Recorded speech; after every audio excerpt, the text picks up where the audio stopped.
Microphone check 1 2 1 2. Check check. Hey, what's going on, you guys? It's Mr. Dad's 16th episode of Mr. Dad, and today we're talking about dating with children.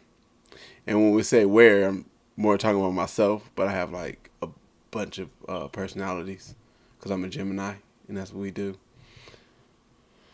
So, anyways, a couple of things. My mom's birthday is in 2 days. Happy birthday, Mom! Because by the time this is out, it'll be one day, and then you'll just be all excited. Um, and we went to your birthday party this past weekend, and it was a great time as usual. A lot of people don't know, I'm a mama's boy, but my mom is like the living example of like how to live your life as if it were a party. And sometimes it may not be as best for like us, but I know growing up and in high school and stuff, it was great to have a mom that was the life of a party. So I love you, Mom. Thanks again for a great time. And when I speak of like dating with children, I know that like a lot of things happened when I was young, pertaining to my mom dating or whatever. But once she rectified that last situation, I think that form of dating, even though worse scenario for her, but best for us. And I appreciate you for that. Anyway, so I couldn't like find the perfect song until now about how I feel about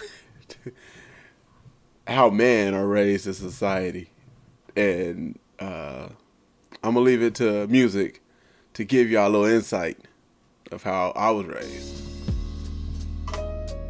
I was told the true definition of a man was to never right? I was never allowed to cry. Always be the rock for trash. Protect them by all means. I have always been a protector, for sure. Our relationship is suffering, trying to give you what I never had. Say I don't know how to love you, babe. Well, I say show me the way. I keep my feelings deep inside. I shadow them with my pride. I'm trying desperately, baby. All right, so when we talk about someone teaching you how to love, that's crazy. Hi, Daddy. Because it usually doesn't work out in that with what a formula of someone else teaching you how to love doesn't usually work for you.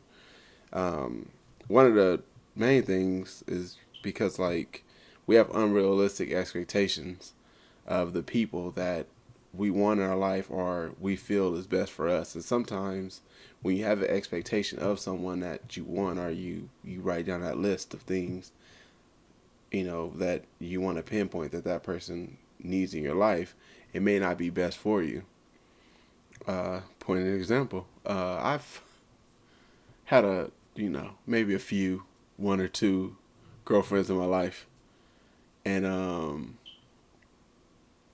during that time,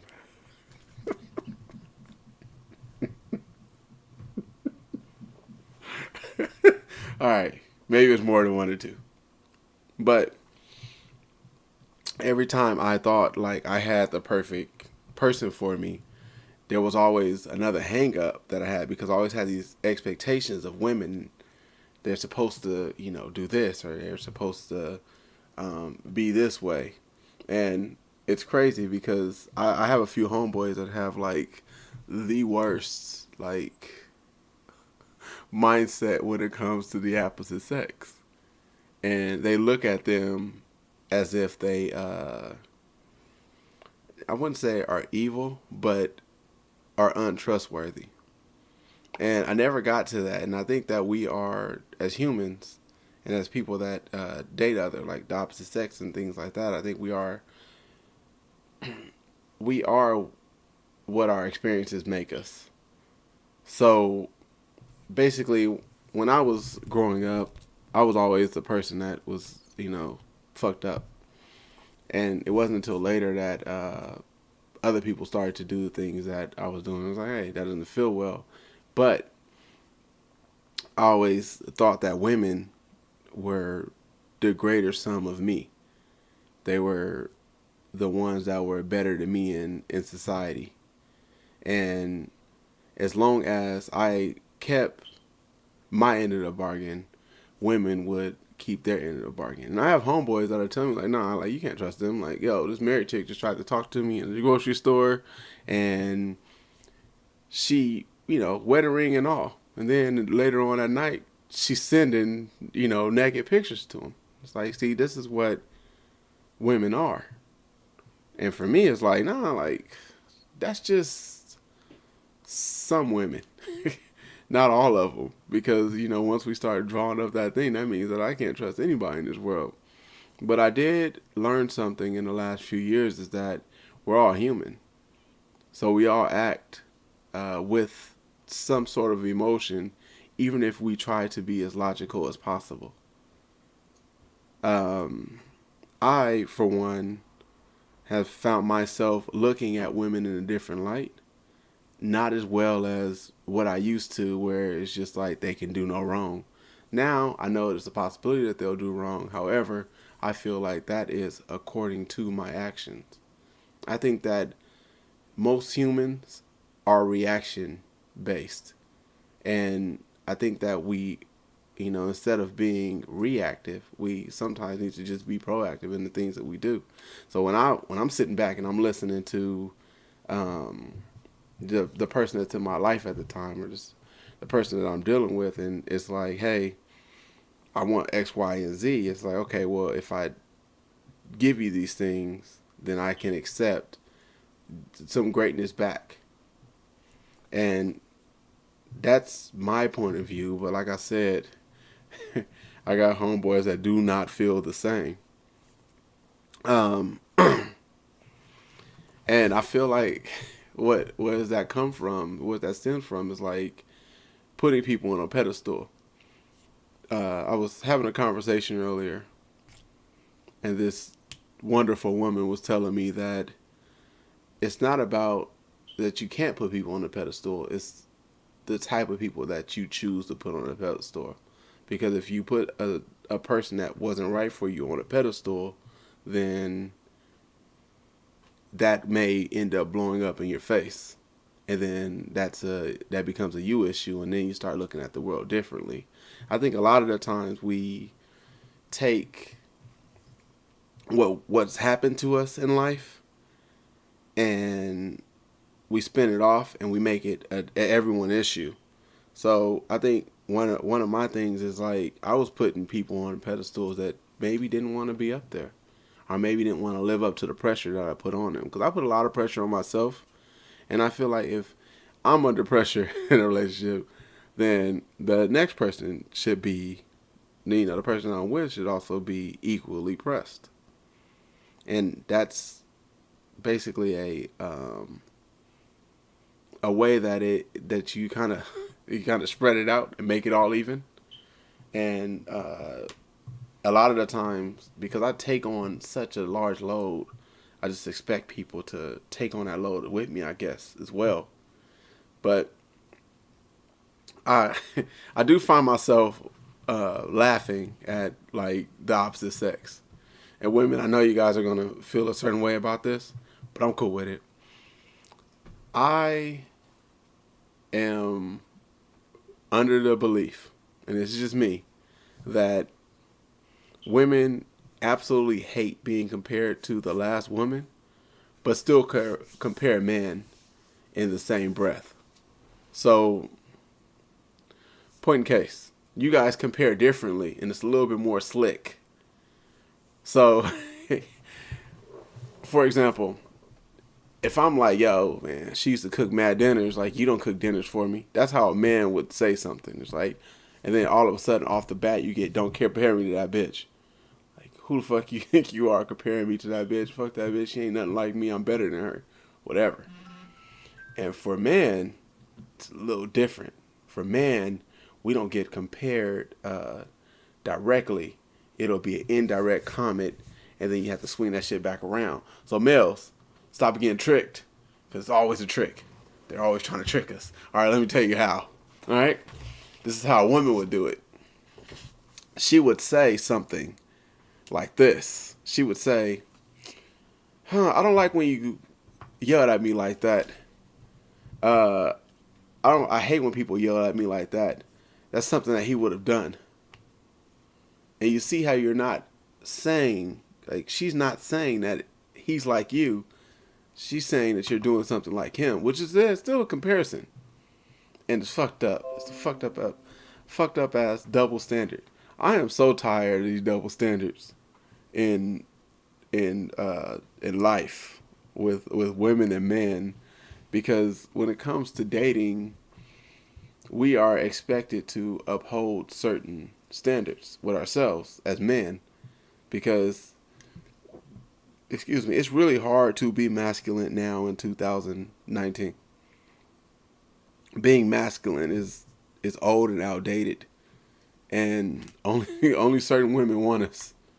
Being emotional is and tapping into our emotions and expressing our feelings at every turn is like the new thing that they want. They basically want us to all be light skinned. And I can't do it. Like, I am cut from a certain cloth. I was raised to be tough. I was raised to survive. I was raised to protect. I was raised to show as little weakness as possible, because when I was growing up, if you showed a weakness, people were going to exploit it. Now it's like it's okay. I find it like, going back to when I was talking about unrealistic expectations and trying to build someone in I guess your own light. Like, first of all, women, males are not Build-A-Bears. And dudes, women are not Build-A-Bear as well. I feel like the reason why we have so many people wanting to enhance themselves and do certain things is because we don't love for what it is now. Talking to my homeboy the other day, and we were talking on the phone. He's married. His wife is wonderful. And he was just saying, like, he stays off the internet because everyone is trying to provide something else in this world that is made up to look like it's better than what you have. So when you're on the internet, you're feeding into all these social norms that are happening now. And when I fall back and I look at it, because now I'm on the internet a lot now, because I'm doing this vlog, and it's the only way to reach people, especially reach other dads that may need to hear these things. That I do find myself falling into those traps sometimes. Like, damn, they on vacation again? Like, how, she's doing this now? Like, and you end up wanting those things, and that's just like dating nowadays. Like, when you're dating, of course, you're with the woman that you want to be with, and then you go on the internet and bam. It's like, fuck. Like, oh, look at this one. And she's hitting you up talking about, let me see you in sweats, which is really awkward. Yo, women, y'all need to calm down. All right? First of all, just because I add you now does not mean I want to have these type of conversations. You need to calm down. But going back to dating with children, I used to, this is weird as hell. When I didn't have kids, I used to date women all the time that had kids, right? And it was really weird, because it was like, what's important to you as a mom? And when I was out with women that had kids, we would date and stuff. I would meet their kids. Of course, like, I'm a big kid, so I would play around with them, slam dunk them, power bombs, whatever. Just have a ball with the kid. And what ended up happening was I would start building rapport, because my interaction with their child was so strong. Because I feel like whenever someone has a kid, you have to involve their children in your life. But what I didn't get from it, and because I didn't know, because I wasn't a parent at the time, is the understanding that once you leave, it doesn't leave the child's, you don't leave the child's mental, but maybe for years, because it's like, oh man, mom, what happened to that guy that was here that was playing with me all the time, going outside playing basketball with me and things like that. And as a male that now dates with children, I find myself like trying to shield my kids' interactions with people, because I don't know if it'll last, or sometimes I think about it, and then I have like small relapses in my head that's like, well, if this doesn't work out, like does this kid get scarred from it? I know, for me personally, after my breakup with my son's mom, um, she couldn't handle being around me anymore, so she also couldn't handle being around my daughter, and she had been around my daughter for years, and I can see it play out in my daughter's every day. It was like, you get that look like, okay, well, what is going on? Why can't she come around and get me? Or if my brother's going there, why can't I go too? And as much as I was upset about it at the beginning, it was like, this is not your kid.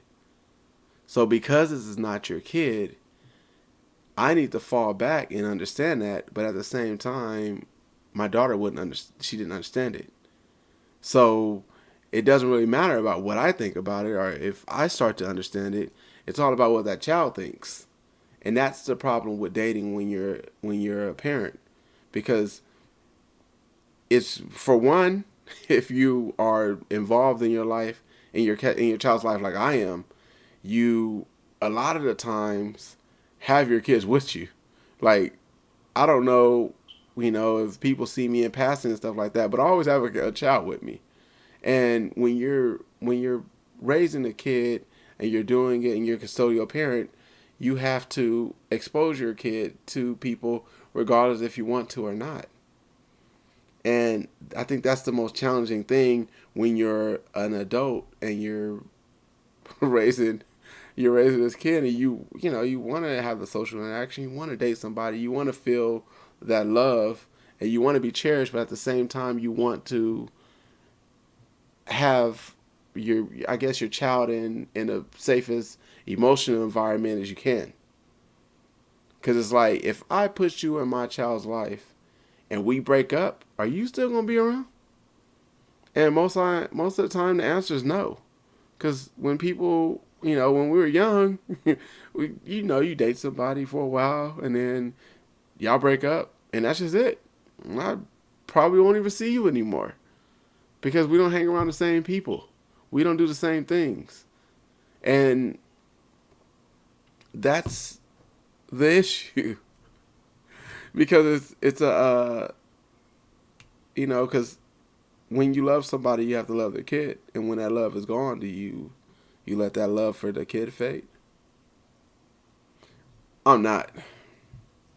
Matter of fact, if anybody I wanted to date that I ever dated with kids want to drop their kid off with me and have a play date with my kids, I'm down. But like, you don't come. Just drop the kid off. And then skedaddle. Go do what you got to do. Go to the mall. I don't know. Bust it open for a real goon. I don't know. Whatever you want to do. But don't try to drop them off all at one time, because like, I'm not down. I was like, and especially if it's like a new kid.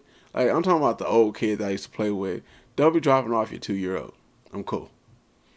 And lastly, or not lastly, when I was going through, every breakup, I usually, after every breakup, I get a little bitter. Because it's always time that I feel is wasted.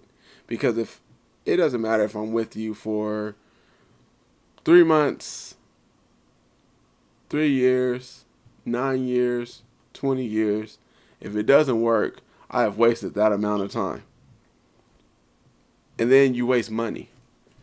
Uh, I can honestly say that with both of my children's moms, I spent a lot of money during those relationships because it's an investment. Now, do I feel bad about the investment? No. Like, I feel like things happen and everything happens for a reason and everything's a learning experience. But even if you eat a grapefruit with sugar in it, and it doesn't matter how long you eat it for, that shit is bitter at the end. So sometimes when you bite into shit that was maybe sweet at first, and then it ended ugly, it's bitter as shit. So men and women, a lot of the times we waste time and then we become bitter, and then we compare, and then we live off those things, and it's hard to erase where you came from when that is a fixture of what happened in your life. So I say that to say maybe we should go back to when we were in our adolescent years, when we didn't have so much to lose, I guess, when it comes to relationships, that when it ends, we allow it and we don't carry that into the next relationship. There's a lot of baggage that I've received and other people have received over the years dealing with other people. Like I've come into relationships sometimes where it's like I'll do some little shit and like that reminds me of him, and I'm like, oh shit, like damn, I didn't know that putting on my shoes this way, made you so upset. I'm sorry. Like, no, don't put your shoes on that way. And also, he always wore socks.